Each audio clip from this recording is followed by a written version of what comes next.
오늘은 요나서 1장 1절부터 3절 말씀을 가지고 하나님의 사명자라는 제목으로 하나님의 말씀 생각해 보도록 하겠습니다. 먼저 요나서 1장 1절부터 3절 읽겠습니다. 주님께서 아미떼의 아들 요나에게 말씀하셨다. 너는 어서 저 큰 성읍 니느웨로 가서 그 성읍에 대고 외쳐라. 그들의 죄악이 내 앞에까지 이르렀다. 그러나 요나는 주님의 낯을 피하여 스페인으로 도망가려고 길을 떠나 욥바로 내려갔다. 마침 스페인으로 떠나는 배를 만나 백삭스를 내고 사람들과 함께 그 배를 탔다. 주님의 낯을 피하여 스페인으로 갈 셈이었다. 아멘. 오늘 제목 하나님의 사명자 되겠습니다. 얼마 전에 지난번에 요나서 1장 설교 말씀을 올리고 유튜브에 올린 다음에 이제 목사님들이 설교를 보실 수 있도록 안내를 했습니다. 그랬더니 어떤 목사님께서 너무 좋다고 말씀하시면서 이제 또 원고도 요구하시고 또 이제 설교에 좋은 것으로 몇 번 들었는데 앞으로도 계속 참고하면서 설교를 잘 하시겠다는 말씀을 해주셨습니다. 그래서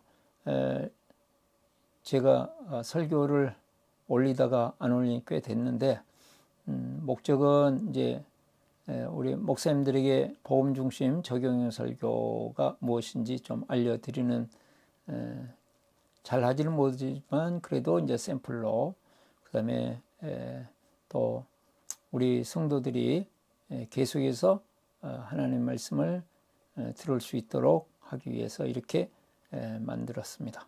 그런데 목사님께서 그렇게 격려를 해주셔서 저에게 큰 힘이 되었습니다. 오늘 요나서 1장 1절부터 3절의 말씀의 주제는 하나님께서 요나서 1장 1절부터 3절을 통해서 우리에게 하시고 하시는 말씀은 사명자는 하나님의 마음을 가진 사람이다. 하나님의 사명자는 어떤 사람이냐? 하나님의 사명자가 가져야 될 여러 가지 것들이 많이 있습니다. 근데 그 중에 핵심은 하나님의 마음을 가져야 된다.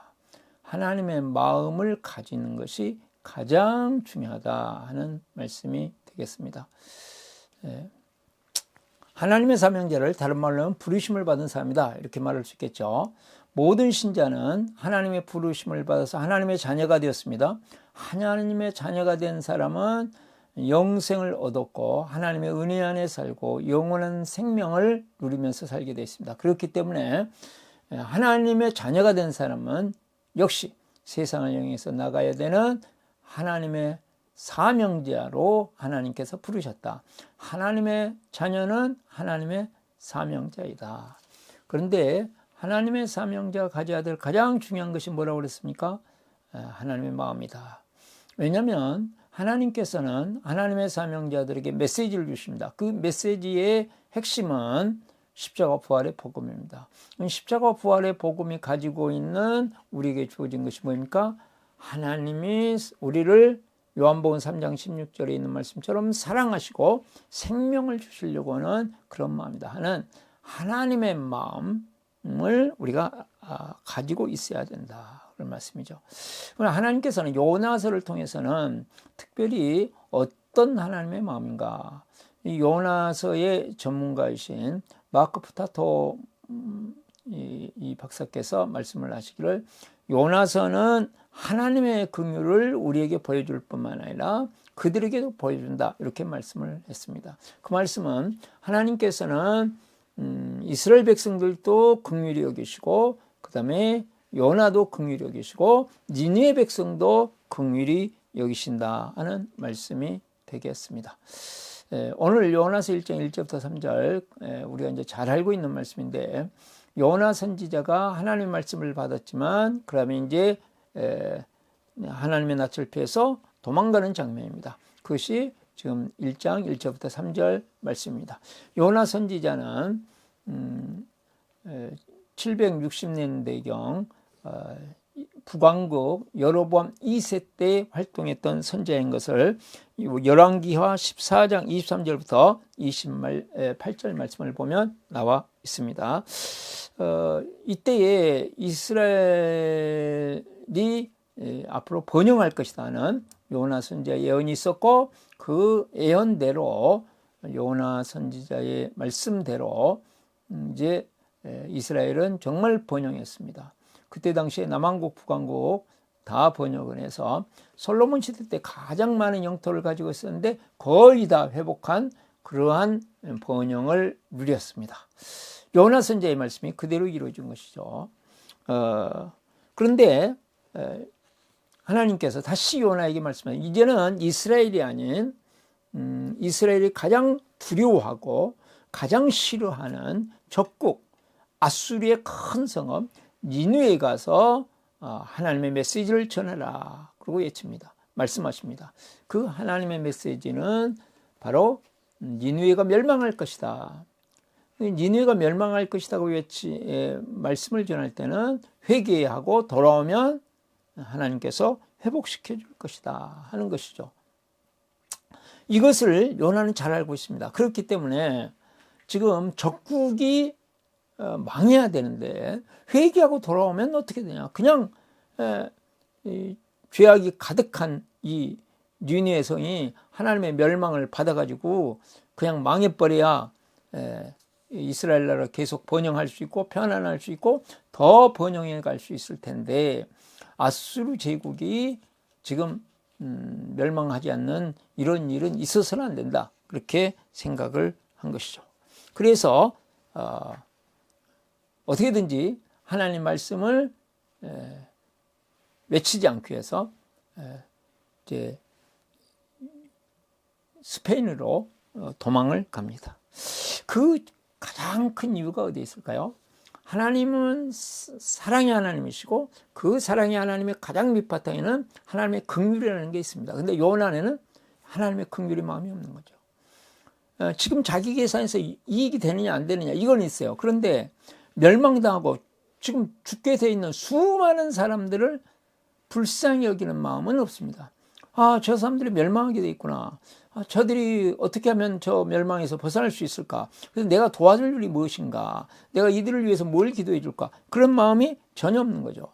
하나님은 모든 사람을 긍휼히 여기십니다. 그러나 요나는 자기 편에 속한 사람은 하나님께서 긍휼히 여기시길 원하십니다. 그러나 나와 다른 사람들, 나와 맞은편에 있는 사람들, 나에게 손해를 줄 수도 있는 사람들은 망해야 된다고 하는 그런 생각을 가지고 있는 것이죠.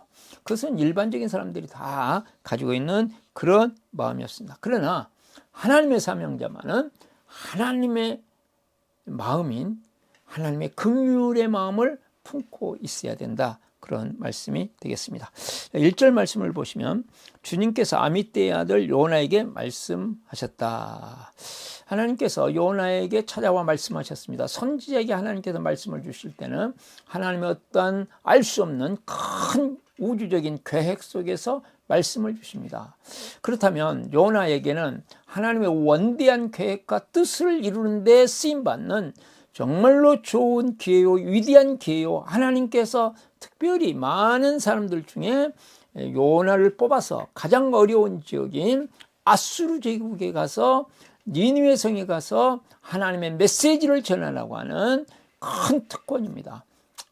그런데 2절 말씀을 보면 너는 어서 저 큰 성읍 니느웨로 가서 그 성읍에 대고 외치라. 그들이 죄악이 내 앞에까지 이르렀다. 하나님께서 주신 메시지는 큰 성읍 니느웨가 얼마나 죄를 많이 내 앞에까지 이르렀다는 말씀은 이제는 멸망할 정도로 그들의 죄악이 차고 넘치는 것이 됐다. 그러므로 가서 회개의 메시지를 전해서 저들이 멸망당하지 않도록 하라는 하나님의 긍휼의 마음이셨습니다. 하나님께서는 우리에게 어느 때는 강한 훈련을 주시다고 책망을 하시기도 하십니다. 그러나 그 근본적인 마음은 긍휼의 마음이십니다. 어떻게든지 우리로 하여금 그 악한 길에서 돌이켜서 잘못된 길에서 돌이켜서 하나님의 은혜 안에 거하고 하나님의 사랑 안에 거하고 하나님의 지혜를 누리고 하나님의 능력을 누리고 하나님의 회복시켜 주시는 은혜를 받아 누리도록 하려는 것이죠. 자, 3절 말씀을 보시면 그러나 요나는 주님의 낯을 피하여 스페인으로 도망가려고 길을 떠나 욥바로 내려갔다. 마침 스페인으로 떠나는 배를 만나 배삭을 내고 사람들과 함께 그 배를 탔다. 주님의 낯을 피하여 스페인으로 갈 셈이었다. 지금 요나가 사마리아에 있습니다. 네, 욥바로 내려갔습니다. 그리고 그 욥바는 지금도 하이파항이라고 아주 큰 이스라엘의 이제 도시죠. 지금도. 그런데 그 욥바에서 이제 스페인으로 저 멀리 가장 먼 나라로 생각되어졌던 스페인으로 도망가서 거기에서 도망가면 혹시 하나님이 안 계실지도 모른다. 하나님의 뜻이 이루어지지 않을 수도 있지 않겠는가. 그런 자기 나름대로의 생각에 빠져서 지금 하나님께서 주신 최고의 기회, 최고의 특권을 걷어차버리고 자기 기준과 자기 방법으로 하나님의 계획을 판단하고서 지금 도망을 가는 것이죠. 그것은 하나님께서 니느웨 백성도 사랑하시고 이스라엘 백성도 사랑하시고 또한 특별히 요나 선지자를 사랑하셔서 사명자로 삼으셨고 지금 사명을 주어서 보내신다는 사실을 망각하고 있는 것입니다. 그래서 도망가고 있죠. 그렇지만 이런 요나도 하나님께서 긍휼히 여겨 주십니다. 그것이 이제 4절부터 해서 쭉 요나서 전체에 나오는 말씀입니다. 하나님께서는 모든 사람들을 사랑하신다. 죄를 짓고 있는 니느웨 백성도 사랑하시고 이스라엘 백성도 사랑하시고 요나도 사랑하시고 선원들도 사랑하시고 모든 사람들을 긍휼히 여기시고 사랑하신다 하는 말씀이 되겠습니다. 하나님의 말씀을 버리고 하는 선지자, 하나님께서 멸망시키실 것 같지만 그를 회개시키시고 사명을 감당하도록 해주십니다. 지난 수요일에 이제 소망교도소를 수요일마다 가는데 갔더니 지난번에 섬겼던 우리가 아내들과 섬겼던 형제가 다른 형제들을 면회를 왔어요. 2명이서 함께 이렇게 면회를 왔습니다. 그리고 저희들과 반갑게 만나서 인사하고 이런 일이 있었는데 수요일마다 가서 소망교도소에 있는 형제들을 섬기는 일이 그렇게 쉬운 일은 아닙니다. 영적인 공격도 있고 참 여러 가지 일들도 있고 안타까운 일들도 있고 힘든 일들도 있습니다. 그럼에도 불구하고 그 형제들이 이제는 나와서 다른 형제들 면회하고 위로해주고 그래서 면회를 한 번만 하는 것이 아니고 이제 2번이나 다른 사람 한 사람 다른 사람 이렇게 신청을 해가지고 하는 걸 봤습니다. 이렇게 사회에 나가서 다시금 돌아와 형제들을 돌볼 수 있는 그런 정도로 됐다 하는 것이 얼마나 감사한 마음입니까? 그 안에서 어려움을 당해봤기 때문에 그 안에 있는 사람들을 면회해 준다는 것이 정말로 큰 사랑이라는 걸 알고 다시금 돌아와서 그렇게 하는 것을 보았습니다. 자, 하나님께서는 우리 모두를 긍휼히 여기시고 하나님의 은혜와 하나님의 회복을 누리기를 원하십니다. 그러면 어떻게 우리가 이 하나님의 긍휼의 마음을 우리가 품고 그 다음에 하나님의 사명자로서의 삶을 살아갈 수 있을 것인가 3가지로 살펴보겠습니다. 첫 번째로 자기 기준과 방법을 내려놓습니다. 그러나 요나는 주님의 낯을 피하여 그 다음에 이제 도망가려고 갑니다. 그 다음에 주님의 낯을 피하여 스페인으로 갈 셈이었다. 그렇습니다. 보면 그러나 하나님께서 2절에 메시지를 주십니다. 하나님의 계획을 주시고 말씀을 하셨습니다. 그런데 그것을 아멘 하지 않고 그러나 그래 버리고 말았습니다. 왜 그랬을까요? 왜 그러나 그랬습니까? 그것은 자기 생각의 기준과 방법에 하나님의 말씀이 맞지 않았기 때문입니다. 자기 기준과 방법은 어디에서 나오는 것입니까? 자기의 지식과 자기의 경험에서 나왔습니다. 그래서 우리가 3절의 말씀에 보시면 주님의 낯을 피하여 주님의 낯을 피하여 2번이나 언급되고 있습니다. 주님이 하나님이 싫어진 것이죠. 왜요? 자기 기준과 방법에 맞지 않는 것이죠. 하나님의 말씀이 자기 기준과 방법에 맞지 않으니까 싫은 것이죠. 하나님이 주시는 지금 어떤 일이 사역이 내 기준과 방법에 맞지 않습니다. 그러니까 싫은 것이죠. 부담이 되죠. 그럴 뿐만 아니고 나중에 4장 8절부터 9절 말씀을 보면 하나님께 대하여 분노합니다. 하나님의 사랑에 대해서 분노합니다. 하나님의 은혜에 대해서 분노합니다. 이런 마음 때문에 지금 멀리 도망가고 싶은 거야. 우리도 내 기준과 내 방법에 사로잡혀 있다 보면 내 기준과 내 방법에 하나님의 말씀이 하나님께서 주신 일이 하나님께서 하라고 하시는 것들이 맞으면 기쁨이 있습니다. 그러나 내 기준과 방법에 맞지 않으면 사람은 누구나 싫습니다. 피하고 싶습니다. 그래서 어느 때는 성경도 피하고 싶고 기도하는 것도 피하고 싶고 주일 예배도 피하고 싶고 목장 모임도 피하고 싶고 상공부도 피하고 싶고 뭐 나에게 주어진 어떤 사역도 피하고 싶고 이런 것들이 다 자기 기준이 강하게 내 생각을 붙잡을 때 나타나는 현상들입니다. 이런 자기 기준과 자기 방법에 지금 사로잡혀 있는 이런 사람들이 가지고 있는 강한 사람들의 가지고 있는 심리 상태는 무엇일까요? 그 깊은 내면은 시기심이라는 것이 작용하고 있습니다. 요나는 지금 이미 아수르는 잘 먹고 잘 살고 있습니다. 이스라엘 나라는 번영했지만 아수리에 비하면 아수르는 제국이고 지금 비교가 안 됩니다. 그런데 그 나라가 망해야 되는데 그 나라가 다시금 회개하고 더 흥해진다. 나보다 더 잘 되어진다. 우리보다 더 잘 되어진다. 도저히 용납할 수 없는 것이죠. 이게 시기심 아니겠습니까? 자기 기준과 자기 방법에 집착하다 보면 집착하는데 그렇게 만드는 우리의 마음속의 근본적인 원인을 보면 시기심입니다. 시기심에 의해서 자기 기준과 방법이 강력하게 작동을 하는 것이죠.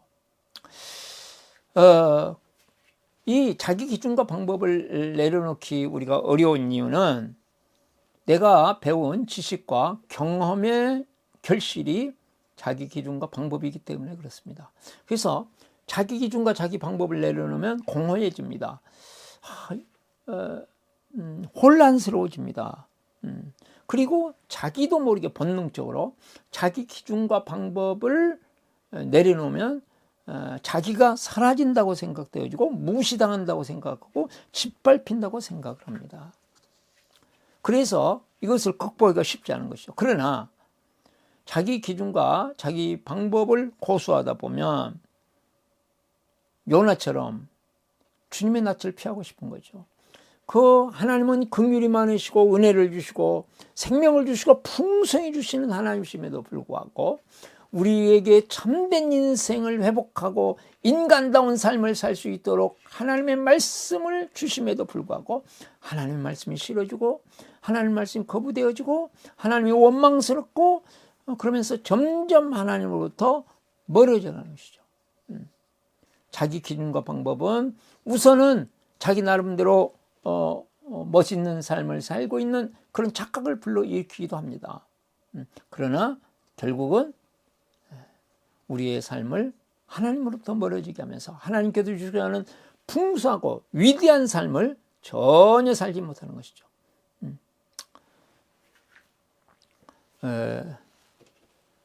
제가 제 아내로부터 전화를 받았습니다. 바람 불고 추운데 물건을 많이 샀는데 들고 올 수가 없으니까 차를 가지고 좀 와달라는 이야기였어요. 그래서 이제 제가 급히 차를 가지러 내려갔습니다. 그런데 제 차 앞에다가 소렌토 큰 차를 가로주차를 해놓은 거예요. 지금 시간도 이미 다 낮 시간이니까 차를 피해 줄 만도 한데 그 차를 그냥 놔두고 있어요. 차를 미는데 잘 밀어지지 않는 거예요. 저는 이제 그러다 보니까 이제 제가 뚜껑이 약간 열렸죠. 그래서 그냥 반발을 찬다고 찬 거지 그 위에를 찼어요. 그때 빵 하고 소리가 나는 거예요. 다른 사람 한 사람 주차하러 온 사람이 깜짝 놀래가지고 나중에 나가는데 다시 또 쳐다보더라고요. 그러면서 제 마음이 참 좋지 않았습니다. 그걸 잠깐 참지. 그걸 민다고 안 밀어지고 참 낮에 이렇게 가로주차를 저녁에 했으면 밤에 했으면 낮에 와서는 풀어줘야지 이렇게 가로주차를 해놓고 세상에 이럴 수 있나 하는 자기 나름대로 의분에 쌓여가지고 제 기대와 미치지 못하니까 그냥 저도 모르게 행동을 하고 그러고 나니까 마음이 얼마나 좋지 않은지 상당히 오랫동안 힘들었습니다. 자기 기준과 자기 방법으로 우리가 살다 보면 분노하고 거기에서 실수를 하게 되는 것이죠. 오늘 적용 질문입니다. 하나님의 말씀이나 교회 모임이나 섬김과 순종이 부담이 되어 가정이 싫어지고 예배드리기 싫어진 때가 있었나요? 두 번째입니다. 우리가 정말 하나님의 마음을 회복하고 사명자로 살기 위해서는 첫 번째가 뭐였습니까? 자기 기준과 방법을 내려놔야 된다. 두 번째는 우리에게 하나님의 마음을 회복시켜 주시는 예수님께 감사합니다. 다시 한번 우리에게 하나님의 마음을 회복시켜 주시는 예수님께 감사합니다. 2절을 보시면 너는 어서 저 큰 성읍 니느웨로 가서 그 성읍에 대고 외쳐라. 그들의 죄악이 내 앞에까지 이르렀다. 요나가 지금 하나님의 낯을 피하여 도망간 가장 큰 이유는 이제 국수주의, 이스라엘이 손해보는데 하는 그것이 있었고, 두 번째는 지금 이스라엘 백성들에게 하나님의 말씀을 전해도 회개하라는 메시지는 좋지 않습니다. 사람들이 반감을 삽니다. 교회에서도 목사님이 지금 현재 예수를 믿고 있는 사람들에게도 회개라고 외치면 좋지 않은데, 약소국이 강대국인 곳으로 가서 큰 성읍 니느웨로 특별히 거기에 가서 지금 회개하라, 너희가 회개하지 않으면 멸망한다, 이런 메시지를 외친다는 것은 아주 두려운 이야기입니다. 그 시대에 타향으로 가서 지나가는 것만도 정말 두려운 일인데, 거기에다가 수많은 사람들이 있는 곳에 가서 당신들이 잘못해가지고 멸망당한다, 멸망당하니까 회개하라, 이걸 외치는 게 얼마나 두려운 일이겠습니까? 누군가가 정말 그럴 수 있는 힘을 주고 능력을 줘야 되는데, 이럴 수 있는 우리로 하여금 이런 하나님의 긍휼의 마음을 가지고 위험을 무릅쓰고라도 정말 우리에게 하나님의 그 긍휼의 마음을 부어 주시기 위해서 하나님께서 53장 5절 말씀을 보면 그가 찔리면 우리의 허물을 인하며 그가 상하면 우리의 죄악을 인하미라. 그가 징계를 받음으로 그가 평화를 누리고 그가 채찍에 맞음으로 나음을 입었도다, 이렇게 말씀했지 않습니까? 예수 그리스도를 우리에게 보내주셔서 하나님의 마음을 보여주시고 하나님의 그 사랑을 입증해 주십니다. 로마서 5장 8절에 보면 그리스도께서 우리를 위하여 죽으심으로 하나님께서 우리에 대한 자기의 사랑을 실증하셨다. 우리를 얼마나 불쌍히 여기셔서 하나님의 아들을 보내셨는가를 실증해 주셨다, 이렇게 말씀하고 있습니다. 예수님께서는 미가서 5장 2절에 있는 말씀처럼 하나님의 계획을 따라서 베들레헴에 태어나십니다. 요나는 자기 나라에서 아수르로 가는 것이 두려워서 또 자기한테 이익이 되지 않는다고 해서 지금 스페인으로 도망을 가는데, 우리 예수님은 하늘나라의 영광을 버리고 인간의 몸을 입고 영광이 다 사라진 인간의 몸을 입고 이 땅에 오셔서 이제 하나님의 말씀에 순종하여 사명을 이루기 위해서 이 땅에 오십니다. 그리고 세례를 받으시고 성령님이 이끌려서 광야로 가시고 광야에서 거기에서 40일 동안 금식하시고, 하나님의 아들이 뭐 금식하실 이유가 어디 있겠습니까? 그러나 그것에서 그것이 하나님의 계획이고 하나님의 뜻이기 때문에 그것이 우리를 회복시켜주고 우리를 생명을 줄 수 있는 길이기 때문에 40일간 금식하시고 심한 영적인 전투를 하시고 거기에서 승리하시고 모든 삶을 전적으로 하나님 앞에 순종하시면서 사십니다. 예수님께서는 자기 기준과 자기 방법을 완전히 내놓고 하나님 앞에 온전히 순종하면서 하시는데, 그것의 극대화가 겟세마네에서의 기도입니다. 인간의 몸을 입으신 예수님이시기 때문에 그 어마어마한 십자가형, 육체적으로도 고통스럽지만 그것보다 더 강한 것이 정신적인 것이고 더 강한 것이 하나님과 사랑으로 하나 되었던 삼위일체 하나님이신데 거기로부터 하나님으로부터 버림받는 그러한 십자가인지라 그 온 몸이 온 영혼이 갈기갈기 찢겨지는 그런 아픔이에요. 그래서 할 수만, 이 방법 말고는 없겠습니다. 할 수만 있으면 이 잔을 내게서 옮기시옵소서. 3번이나 땀방울이 핏방울이 되도록 간절히 기도하십니다. 그러나 하나님께서 침묵하시자 내 뜻대로 마옵시고 아버지의 뜻대로 되시길 원합니다. 그리고 실제적으로 하나님의 지도자라고, 하나님의 종교 지도자라고 하는 사람들에 의해서 신문을 받으시고 이방인에게 넘겨주셔서 거기서 군인들에게 채찍에 맞으시고 조롱을 당하시고 이 모든 수모스러운 수치스러운 가슴 아픈 과정을 다 거치시면서 골고다의 언덕을 십자가를 지고 오르십니다. 그 십자가는 우리의 죄의 십자가요, 저주의 십자가요, 우리의 연약함의 십자가요, 자기 방법과 자기 기준에 사로잡혀 사는 우리의 허물의 십자가요, 시기심의 허물을 짊어지시고 예수님께서 십자가에 오르십니다. 그리고 십자가에서 엄청난 고통을, 지옥의 고통을, 우리의 죄악의 모든 고통을 다 감당하시고 십자가에서 견디십니다. 그래서 머리카시 멸류관에서 핏방울이 뚝뚝 떨어지고 양손과 양발에서 피방울이 떨어지면서 우리의 죄와 저주와 저주를 해결하시고 우리의 허물인 자기 기준, 자기 방법, 시기심, 이 모든 것들을 이제 해결하시고 우리의 연약함을 회복시켜 줄 수 있는 길을 열어주십니다. 나의 하나님 어찌하여 나를 버리시니까 하나님으로부터 버림을 받으면서 이제는 하나님의 버림받아야 마땅한 우리가 하나님의 품에 안길 수 있는, 하나님의 가족으로 살 수 있는 길을 열어주십니다. 그리고 예수님이 무덤에 묻히시죠. 무덤에서 사흘간 계시면서 지옥의 고통을 당하시다가 결국은 모든 우리의 죄와 저주와 연약함과 우리의 자기 기준과 자기 방법의 허물과 시기심의 허물을 무덤에 묻고 모든 이런 죄와 저주와 연약함의 허물의 쇠사슬을 끊어버리시고 부활하십니다. 부활하셔서 하나님 우편에 앉으시고 성령, 부활의 영신 성령님을 우리에게 보내시고 성령님이 우리 안에 오셔서 십자가의 은혜를, 부활의 생명을 회복시켜 주시는 것입니다. 그래서 성령님은 우리 안에서 우리와 항상 함께 하시면서 자기 기준과 방법, 이 모든 시기심을 뛰어넘어서 하나님의 지혜와 하나님의 은혜에 순종하며 하나님의 마음을, 하나님의 긍휼을 가슴에 안고 살아갈 수 있는 사람으로 우리를 만들어 주시고, 그래서 하나님의 자녀로서, 하나님의 사명자로서의 삶을 살아갈 수 있는 길을 열어주십니다.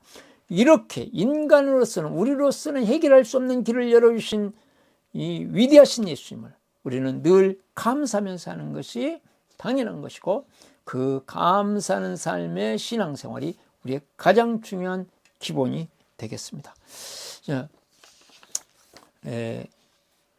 우리가 그래서 우리 예수님께서 나를 위해 십자가에 죽으시고 부활하신 이것, 또 하나님께서 베푸신 은혜, 하나님께서 주신 영원한 세계를 늘 우리는 묵상하면서 살아야 여기로부터, 가슴으로부터 감사하는 마음이 와서 하나님께서 주시는 사역, 하나님께서 주시는 섬기라고 하는 것, 순종하라고 하는 것, 말씀하시는 것들이 부담이 되지 않고 즐거움과 기쁨으로 이 사명을 감당해낼 수 있습니다.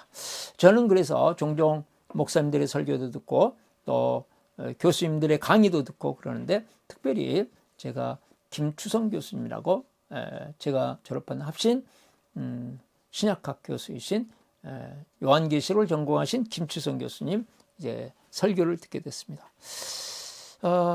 처음에는 목소리만 이제 듣다 보니까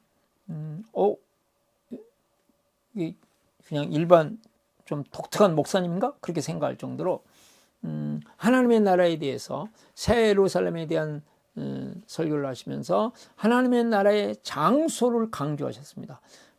통치도 좋지만 지금 통치 그러면서 장소가 너무 도외시된다.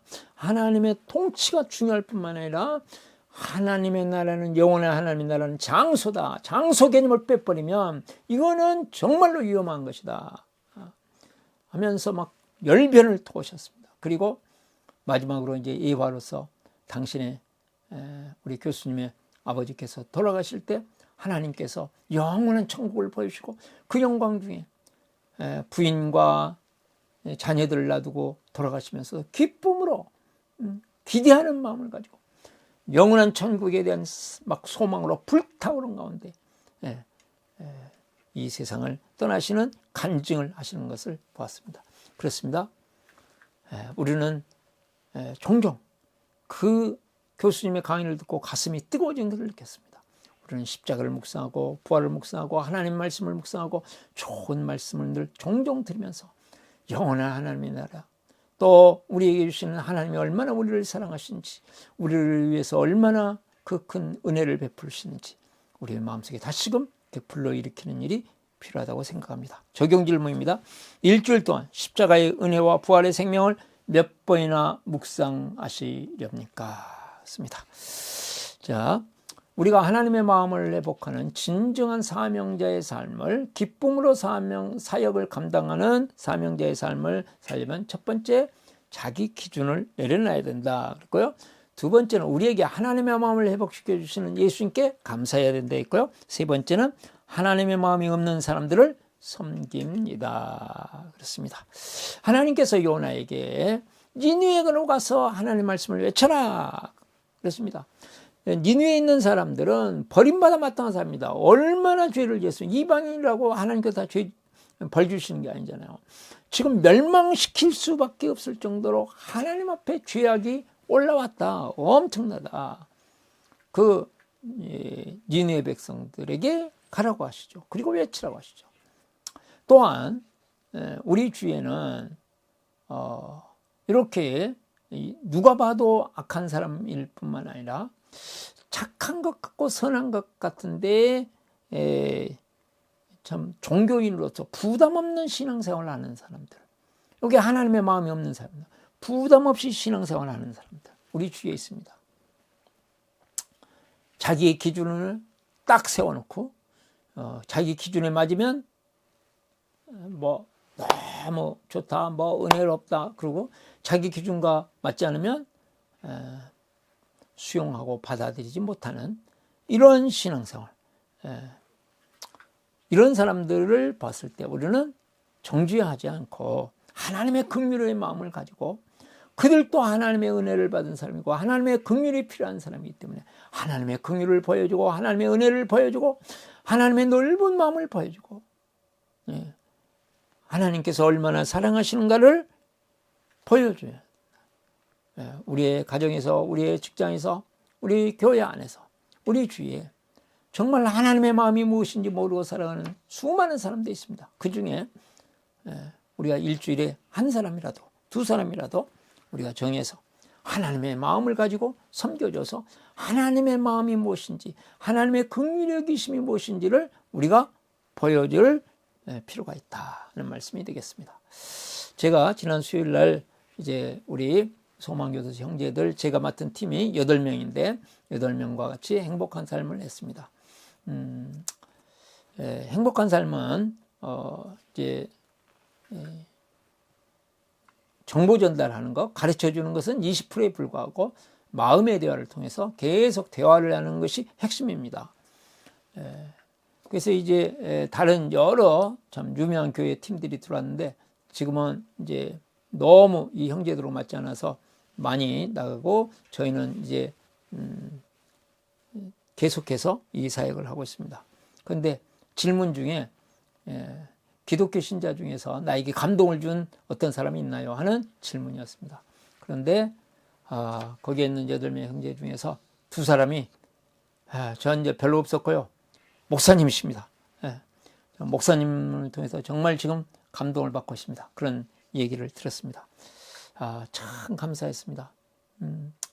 목사이기 때문에 막 가르치고 그런 게 아니라 같이 대화를 나누고 또 내가 어느 때는 배우기도 하고 또 제 간증도 하고 그러면서 이렇게 같이 하다 보니까 한 분은 예수 믿는 사람이고 한 분은 예수 안 믿는 사람인데 마음에 정말 나에게 감동을 준 분은 목사님이십니다 하는 얘기를 들었을 때 저에게 큰 격려가 되었습니다.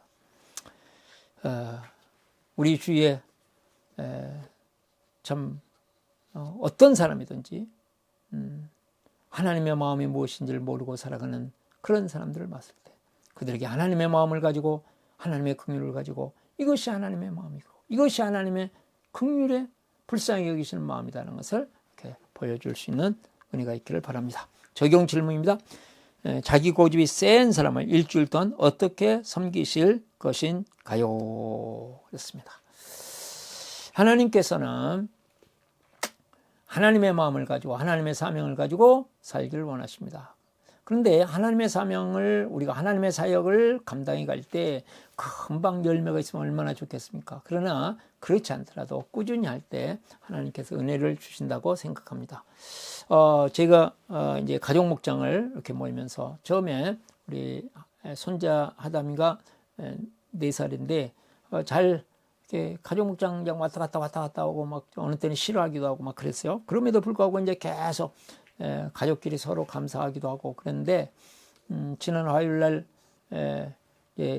요즘에는 이제 손자 손녀가 와가지고 가족 목장 모이는 걸 좋아해요. 그래가지고는 모인 지 얼마 되지도 않았는데 또 가족 목장 모이자고 하니까 아니 엊그제 모였는데 또 모이냐 그런 사람도 있고 막 이제 이렇게 의견들이 분분했습니다.